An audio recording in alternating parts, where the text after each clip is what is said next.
Last topic ఇది unit 3లో. ఇంకొక topic ఉంది, నేను తర్వాత రేపు చెప్తా. ఇది మెయిన్ ఇంపార్టెంట్ టాపిక్. సార్ చెప్పిండు ఖై స్క్వేర్. సో ఖై స్క్వేర్కి ఇది ఫార్ములా అనమాట. ఓఐ minus EI whole square by EI. దీనికి మనకి లాస్ట్ టేబుల్లో ఫార్ములా కనుక్కోవడానికి, టేబుల్లో వాల్యూస్ కనుక్కోవడానికి నేను చెప్తా ఒక్కొక్కటి దేనికి యూజ్ చేస్తారు అనేసి. ఫస్ట్ ఆఫ్ ఆల్ దీంట్లో ఓఐ అంటే అబ్జర్వ్డ్ ఫ్రీక్వెన్సీ, ఈఐ అంటే ఎక్స్పెక్టెడ్ ఫ్రీక్వెన్సీ. ఓకే, ఇది ఫార్ములా, ఇది గుర్తుపెట్టుకో. మొత్తం ఇట్లా క్వశ్చన్ ఇస్తారు, ఒక ట్యాబ్లెట్ ఫార్మాట్లో ఇస్తారు. ఇదంతా సుత్తి మనకు అవసరమే లేదు. మనం ఫస్ట్ మన ఫార్ములా ఇక్కడ రాసుకుంటామా, తర్వాత ఇప్పుడు మనం ఏం చేయాలంటే ఈఐ వాల్యూస్ కనుక్కోవాలి. ఈఐ వాల్యూస్ కనుక్కోవాలి. First E1 1. ఇప్పుడు మన దగ్గర 3 rows ఉన్నాయి, ఇదొకరు 2 columns, ఇది కదా. మనకి ఈ వాల్యూస్ ఎట్లా అనుకుంటామంటే ఫస్ట్ E11 అంటే ఫస్ట్ రోలో టోటల్స్ మాత్రమే మనం కన్సిడర్ చేస్తాం. ఫస్ట్ ఇదొకటి ఓకే. ఫస్ట్ E1లో ఇదొక 1 E11 70 × 70 బై టోటల్, అన్నిటికీ టోటల్ n = 140 అని ఉంటుంది. సో బై ఇది చేయాలి. ఓకే, నెక్స్ట్ E12 ఇది, దీంతోనే ఇది కూడా చేస్తాం. ఫస్ట్ ఇది చేస్తాం, తర్వాత ఇది సెకండ్ రో చేస్తాం.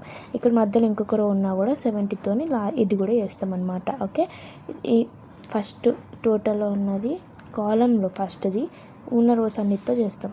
1 1 1 2. నెక్స్ట్ ఇది అయిపోయింది కదా, ఇంకేం లేవు కదా. నెక్స్ట్ ఈ వాల్యూ 45, ఇది ఇక్కడ సెకండ్ రోలో ఉంది. సెకండ్ రోలో ఫస్ట్ కాలం దాంతో చేస్తాం. 45 × 70 బై 140, 45 × 70 బై 140. ఇక 70 అనే కాదు, ఏ వాల్యూస్ అని ఉండొచ్చు. ఫస్ట్ 70తోని ఉన్న వాల్యూస్ అన్నిటిని వేస్తాం. 140 చేయొద్దు, 140 అన్నిటికీ డివైడ్ చేస్తాం. నెక్స్ట్ 45తోని ఈ రెండింటిని మల్టిప్లై చేసి బై 140 చేయాలి. Next 25 × 70 by 140. Okay, next 25 × 70 by 140. Okay, ఇవి క్యాలిక్యులేట్ చేస్తే కొన్ని వాల్యూస్ వస్తాయి మనకి. ఇవి అట్లే ఉంచుకోవాలి. నెక్స్ట్ ఇక్కడ ఒక డబ్బా గీసుకోవాలి మనం. ఓఐ ఈఐ, ఫస్ట్ ఓఐ ఈఐ అని రాసుకోవాలి. ఓఐ వాల్యూస్ ఏంటి, ఇక్కడ టేబుల్లో ఉన్న వాల్యూస్. ఎట్లా రాసుకోవాలంటే ఈ రెండు టేబుల్స్లో ఉన్న వాల్యూస్ మాత్రమే రాసుకోవాలి. 1 2 3 4 5 6 40 30 20 25 అట్లా 40 30 20 25 10 15. ఓకే, ఇక్కడ ఉన్న వాల్యూస్. నెక్స్ట్ ఈఐ వాల్యూస్ ఏం రాసుకుంటాం, ఇక్కడ ఏవైతే వాల్యూస్ వచ్చినాయో అవన్నీ లైన్గా రాసుకున్న తర్వాత ఓఐ మైనస్ ఈఐ స్క్వేర్. మనకు బేసిక్గా ఫార్ములా ఇది కదా.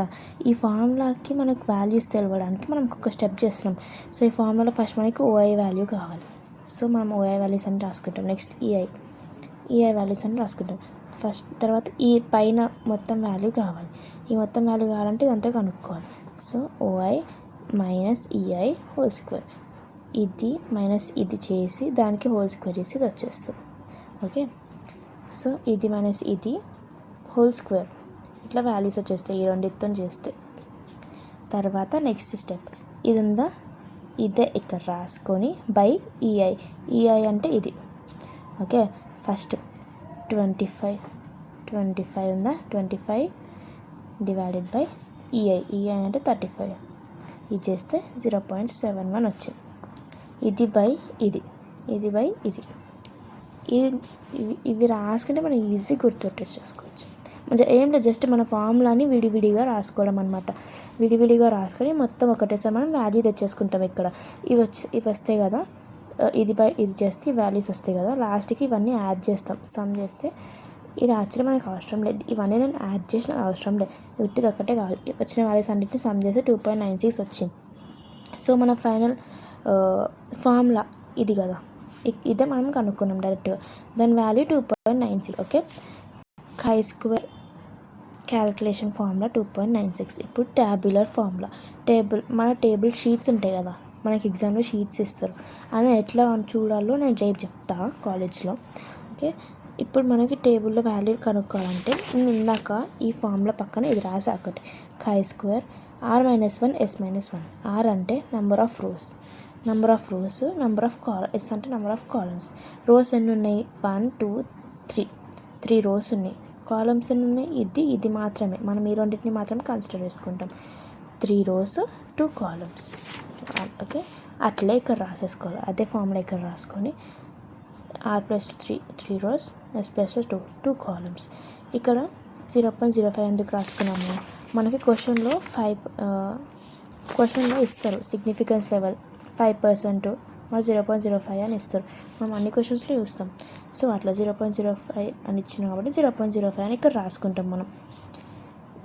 సేమ్ యాజ్ ఇట్ ఈస్ ఇది క్యాల్సీలో టైప్ చేస్తే నీకు దీని వాల్యూ 2 వస్తుంది.